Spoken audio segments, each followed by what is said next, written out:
So I remember coming out the library and I remember just crying and crying and crying and just being like, Fejiro, why would you do this? Why did you even apply to medicine? Like, you don't even know anything. Exam is tomorrow. You're literally gonna fail this exam. I remember just being a bully to myself, and it was disgusting. It was a mess.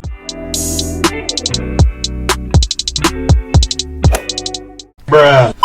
Hi guys, welcome back to my YouTube channel. It's your girl Fejiro and you are watching Fejiro Talks. In this episode of Fejiro Talks, I got a request to film a video just talking about studying medicine and handling, mental health. It's important for me to put a disclaimer that just dealing with the stress in medical school does not equate to automatically being diagnosed with depression and anxiety. Those are completely separate things, and I would like to point that out before I get abuse in the comments from people saying like, just because you have stress doesn't mean you have a mental health condition. I'm well aware, okay? I'm well aware. And so there's going to be 3 parts of this video. The first is just going to be talking about my experience with general stress and high intensity periods in medical school, which has led to a decrease in my mental health. And the second part of the video is actually talking about how we can overcome those periods, how we can reduce the frequency of mental health crises that we can get. And then the third part of the video is actually talking about people who are diagnosed with mental health conditions, whether it's depression, anxiety, bulimia, or other eating disorders.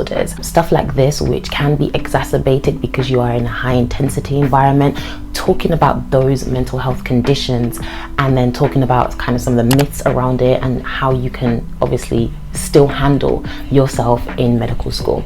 So those are the 3 parts of the video. Make sure that you stick to the very end, and the information that you're hearing could actually be really useful for someone else who is trying to get into medicine or is in medicine and they're really struggling with their mental health right now.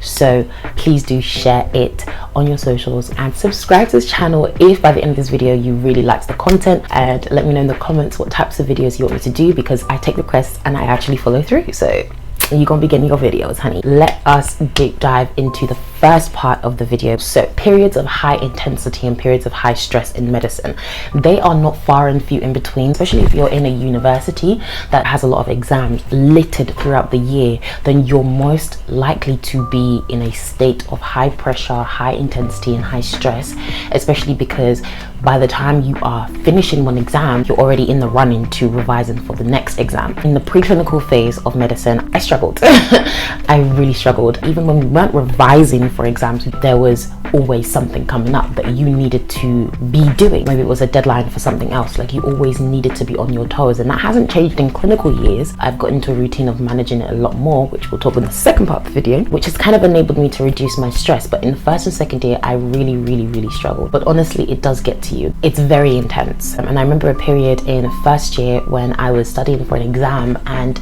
it was about the day before the exam, and I was in the library, and I decided to join a group of other medical students who were also studying for this exam, and I was basically revising with them, but I was literally struck by how little I knew compared to the other students in that group.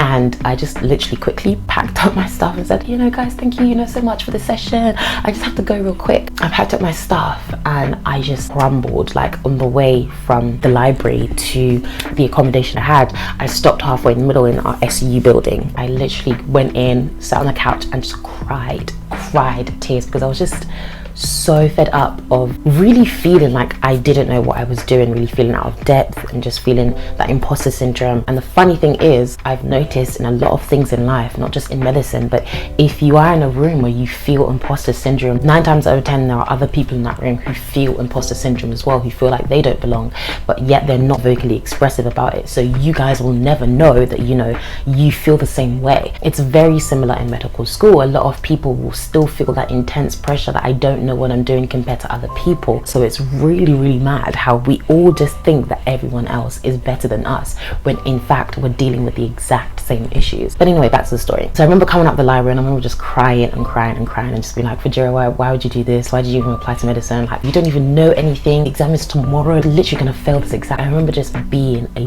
bully to myself, and it was disgusting. It was a mess. I remember phoning one of my friends, shout out to Tendai. I don't even remember what exactly she said, but she was just there to really comfort me and tell me to just go home, sleep, and go do the exam tomorrow. And I did exactly that. When I went home, I slept, I did the exam the next day, and lo and behold, I passed. It doesn't mean that you're less of a medical student just because you crumble now and then. In fact, it means that you're more human, you're more relatable. I just told you one story, but there has been many times, especially in second year. Second year was kind of like first year on steroids, And there were so many periods in second year where I literally just sat in my room on the edge of my bed and I was like, just that raw just frustration. And there was a lot, okay, there was a lot of emotions, but it's just to say that this is normal. It is not you feeling like, you know, you don't know anything compared to other medical students, because we all feel that same imposter syndrome at certain points. So don't ever feel like you are in this alone. In fact, the more you expose these feelings, the more you talk to someone, the more you're able to deal with them than just keeping them pent up inside and giving them the fuel to destroy your mental health. So onto the second part of the video. How do we manage these high stress periods, and how do you do better? How do you prevent yourself from developing these mental health crises? What do you do? I'm going to structure this into 5 main points, and the first thing I would say that has been really helpful in just reducing stress overall is learning how to evaluate your emotions, learning how to actually evaluate your mental health, asking yourself, are you okay now? Are you good? Actually checking in on yourself, not waiting for other people to check in on you, is so vital. And I do this by journaling. I'm a huge advocate for journaling, for writing down your thoughts. When you're in university, journaling your mental health is so important. And my ability to evaluate myself has just so increased by the way I've poured out and just offloaded my emotions every single day, analyzed them, and then said, okay, this is what I felt today. Let me see if I can do something tomorrow which can make me feel better. That is how you learn to evaluate your emotions and therefore move on from them. It's really good to just be in the moment and just be like, okay, yeah, everything's crumbling around me right now, but how do you get out of that? You write it down, you acknowledge you feel this way, and then you start making action plans and things to do in the future so that you don't feel that way again. Prevention, guys, prevention is better than cure. And the second tip that I would have is not overworking yourself. I see this all the time in medical students just doing all-nighters and doing crazy hours of studying and cramming before the exam, and we think that it is probably the best way to revise because, you know, you get all the information for the next day, but honestly it is the quickest way for you to have a really bad spiral in your mental health, because you are putting your body through really intense periods where you don't have to do that. You can use other study methods like active recall or spaced repetition, shout out to Ali Abdul, to decrease the stress for you studying for exams and just increase the outcome, increase the retention of the things that you're learning, because you're not just learning to forget in medicine. You need to be able to be a good doctor in general, so you need to retain what you're learning.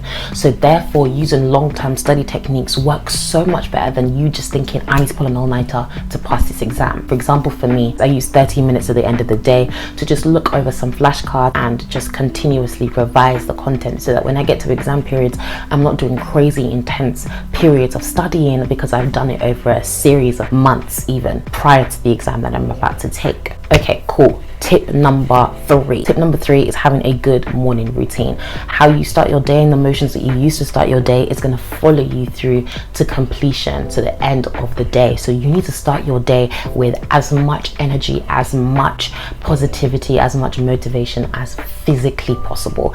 And it's so important for you to prioritize your physical health when you're thinking about your mental health, because they're all linked. They're all linked, okay? So make sure that you have a really good, strong morning routine that gives you physical energy, but it also gives you spiritual energy as well. For example, for me, that's spending time with God in Bible study and in praising and in worshiping, and that really helps me and it centers me for the rest of my day. Fill yourself up so much in the morning that throughout the rest of the day, even though people or things might disappoint you, it will not affect you as much, because you have built up an energy reserve from the morning routine that you have. I think the fourth one is kind of self-explanatory. It's surrounding yourself with really positive people. You need to be surrounding yourself with people who are going to pour into you, and if you physically can't do that because you can't see people, make sure that it's what you hear.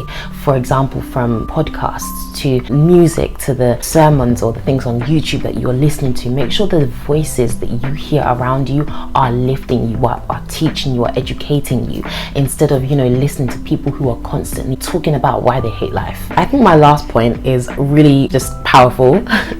Learning how to take a time out. And I think timeouts are so much more useful for adults than they are for kids, but that's my personal opinion. Having to take a timeout session is you knowing when you are done. You're done with the day, you're done with the high stress, you're done with revising, you've expended as much energy that you have to expend, and you have to call it quits. At that point, you have to prioritize yourself, and that's really, really important, knowing when the end of your limit is and not exceeding that, not burning yourself out. Those are my 5 tips. So just to recap those 5 tips, my first tip was about evaluating your emotions, just learning how to journal, learning how to offload yourself. My second tip was about not overworking yourself, making sure that you have a good routine, that you're getting at least 7 hours of sleep every single night. If that is something that you need to feel energized the next morning, making sure that you're not pulling all-nighters, but you're using effective study techniques to revise over the long term instead. The third thing is actually starting your day really, really well. Fourth is to surround yourself with positive people, surround yourself with positive influence.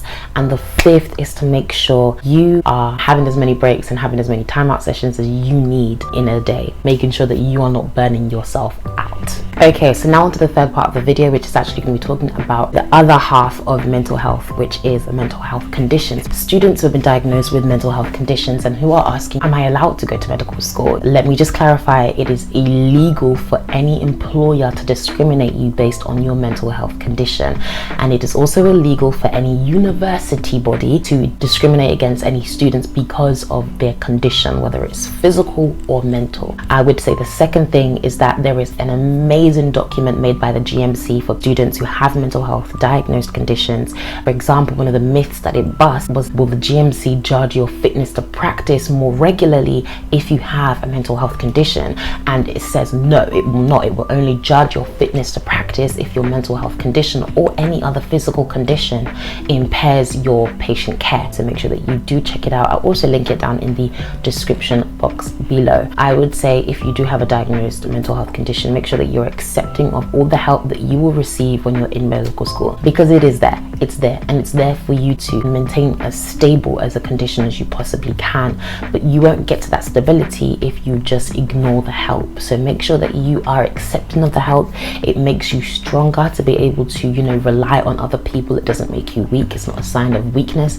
It is actually a sign of strength. And without further ado, I think that is the end of the video. Thank you so much for watching all the way through if you did, and if you liked this content, make sure that you are subscribed to this channel if you have not already, and make sure you click a like and leave a comment below what videos do you want me to do next, and what tips do you have to increase, you know, your mental health stability during medical school. And if you are a prospective medical student, what was one of the tips that you are going to implement before you get to medical school as well? Make sure that you let me know in the comment section below, and let us end the video here. I'm going to link some other excellent videos that I have done, if I do say so myself, about medical school and stuff like that, so that you guys can check it out. And I will see you guys on my very next one. Bye.